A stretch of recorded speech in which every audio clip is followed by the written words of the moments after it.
అమెరికాకు చెందిన యువతి మంచిర్యాల జిల్లా నస్పూర్ యువకుణ్ణి హిందూ సంప్రదాయ పద్ధతిలో వివాహం చేసుకుని అందర్నీ ఆకట్టుకుంది. ఉన్నత చదువుల కోసం అమెరికా వెళ్లి అక్కడే స్థిరపడిన నస్పూర్కు చెందిన ప్రణీత్ మిచిగాన్ రాష్ట్రానికి చెందిన తమ్రా గ్రీన్ అనే యువతిని ప్రేమించాడు. వీరిద్దరి ప్రేమాయణానికి ఇరు కుటుంబాలు అంగీకారం తెలపడంతో నస్పూర్లోని ఓ కళ్యాణ మండపంలో ఈ వివాహ వేడుక అత్యంత ఘనంగా జరిగింది. లవీనా శ్రీగా పేరు మార్చుకున్న తమ్రా గ్రీన్ తెలుగు సంప్రదాయ కట్టుబొట్టుతో పట్టుచీర కట్టి పెళ్లి వేడుకల్లో పాల్గొనటం స్థానికులను విశేషంగా ఆకట్టుకుంది. ఈ వివాహానికి ముందు జరిగిన హల్దీ వంటి వేడుకల్లో వధూవరులిద్దరూ ఎంతో ఉత్సాహంగా పాల్గొన్నారు. లవీనాశ్రీ కుటుంబ సభ్యులు కూడా అమెరికా నుండి వచ్చి భారతీయ వివాహ సంప్రదాయాలను, ఆచారాలను దగ్గరగా చూసి మురిసిపారు. ఇక్కడి ఆచార వ్యవహారాలు, అతిథి మర్యాదలు తమకు ఎంతో నచ్చాయని, భారతీయ వివాహ వ్యవస్థ చాలా గొప్పదని వారు ఆనందం వ్యక్తం చేశారు. సంప్రదాయబద్ధంగా జరిగిన ఈ పెళ్లి వేడుకలో బంధుమిత్రులందరూ పాల్గొని నూతన వధూవరులను ఆశీర్వదించారు.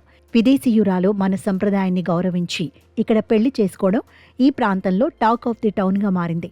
భారతీయ సంప్రదాయంలో వివాహం చూడటం ఎంతో ఆనందంగా ఉందని, ఇవి తమకెంతో నచ్చాయని వధువు తల్లిదండ్రులు, బంధువులు ఆనందం వ్యక్తం చేశారు. We're so happy. We came all the way from the United States to come here to India and see your culture and have this lovely Hindu wedding. And we love India. We love the Indian people. It's just really wonderful. So we traveled very far from overseas, America. We really liked the culture here in India.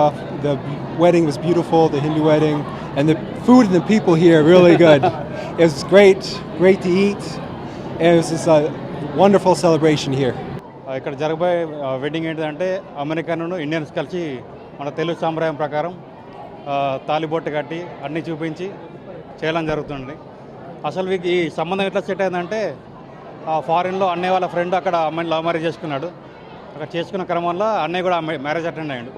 Attend అవుతే మా అత్తగారు ఉన్నారు ఇప్పుడు మా వదిన వాళ్ళ mummy, ఆమె అన్నం చూసిందట. అక్కడ చూస్తే అబ్బాయి నచ్చడని చెప్పి అడిగిపిస్తే క్రమంలో మధ్యవర్తులు ఉన్నారు, తెలుగు వాళ్ళు ఉన్నారు, వాళ్ళ ద్వారా మాకు సంబంధం వచ్చింది. అన్ని విధాలుగా ఆలోచించి మన కట్టుబాటులు, సాంప్రదాయం అన్నిటికీ ఓకే అని చెప్తేనే మేము ఇంత ముందు దాకా వచ్చాము. భిన్న సంస్కృతులు, భిన్న దేశాలకు చెందిన వారు ప్రేమతో ఒక్కటవ్వడం ద్వారా మానవ సంబంధాల గొప్పతనం మరోసారి చాటి చెప్పారు. ఈ పెళ్లి వేడుక స్థానికంగా సందడి వాతావరణాన్ని నెలకొల్పింది. విదేశీ పద్ధతుల కంటే తెలుగు సంప్రదాయాలే తమకు ఎంతో ఆత్మీయంగా అనిపించాయని వధువు తన అభిప్రాయాన్ని పంచుకుంది. ఇరు దేశాల సంస్కృతుల కలయికగా నిలిచిన ఈ వివాహం అందరికీ గుర్తుండిపోయేలా సాగింది. నూతన వధూవరులు ప్రణీత్, లవీనాశ్రీల దాంపత్య జీవితం సుఖ సంతోషాలతో సాగాలని ఆకాంక్షిస్తూ స్థానికులు శుభాకాంక్షలు తెలిపారు. Trip to India and his parents have been hosting us wonderfully, and I've met all of his family, and it has been a wonderful time meeting everybody and enjoying the culture and seeing how he grew up in his childhood. His parents and his family have been wonderful hosts to us, and they've been treating us very well, feeding us a lot of food and a lot of sweets. తను నేను యుఎస్ఏలో ఉంటాము. తను మా friend వాళ్ళ wife వాళ్ళ friend. అలా families కొంచెం తెలుసు. ఇంకా ఇద్దరం సాఫ్ట్వేర్. తెలుగు సాంప్రదాయము, హిందూ సాంప్రదాయం నచ్చి వాళ్ళు ఇక్కడికి ఇండియా వచ్చి మా అందరినీ, మా ఫ్యామిలీ అంతా ముందే తెలుసుకొని నచ్చి ఇక్కడికి వచ్చి ఇంకా పెళ్లి చేసుకున్నారు.